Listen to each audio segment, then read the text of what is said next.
विकासाच्या नावाने आमच्या समृद्ध संस्कृतीला पोचते ठेच।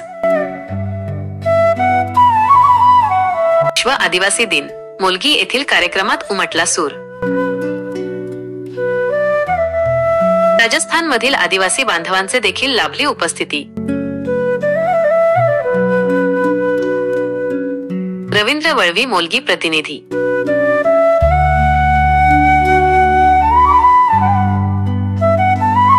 विश्व आदिवासी दिनानिमित्त मोलगी येथे आयोजित करण्यात आलेल्या कार्यक्रमात विकासाच्या नावाखाली आदिवासींच्या समृद्ध संस्कृतीला धोका पोहोचत असल्याची चिंता व्यक्त करण्यात आली।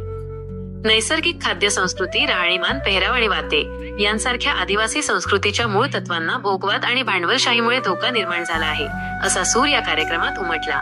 कार्यक्रमाची सुरुवात पारंपरिक ढोल, पिरी आणि पावी यांच्या तालावर काढण्यात आलेल्या सांस्कृतिक रॅलीने झाली।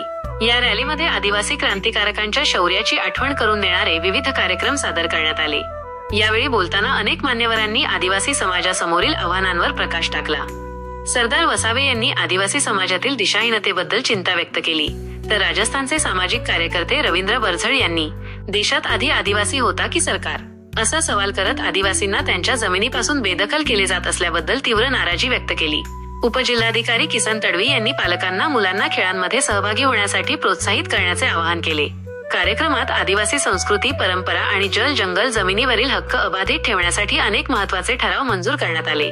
त्यात आदिवासी संस्कृती, परंपरा, पूजा विधी अबाधित ठेवणे, आदिवासींच्या ताब्यातील जल जंगल जमीन व अन्य संपत्तींवरील हक्क कायम ठेवत संपत्ती हडपणाऱ्या प्रवृत्तीला विरोध करणे, आदिवासी क्षेत्रात 5वी अनुसूची लागू करत ग्रामसभा पंचमंडळामार्फत अंमलबजावणी करणे, आदिवासी क्षेत्रात ग्रामसभेच्या ठरावाशिवाय कुठलाही प्रकल्प होऊ न देणे, आदिवासी सण उत्सवात पारंपरिक वाद्यांचाच अवलंब करणे, देव आहणत्या अस्तंभाला अश्वत्थामा म्हणून न संबोधणे, दिवा हा दिवाळी उत्सवातील प्रमुख स्थानक उंगलकुंडीला भीमकुंड म्हणून न संबोधणे इत्यादी ठराव मंजूर करण्यात आले। याच कार्यक्रमात आदिवासी मौखिक इतिहासकार आणि ढोल वादकांचा त्यांच्या योगदानाबद्दल सन्मान करण्यात आला।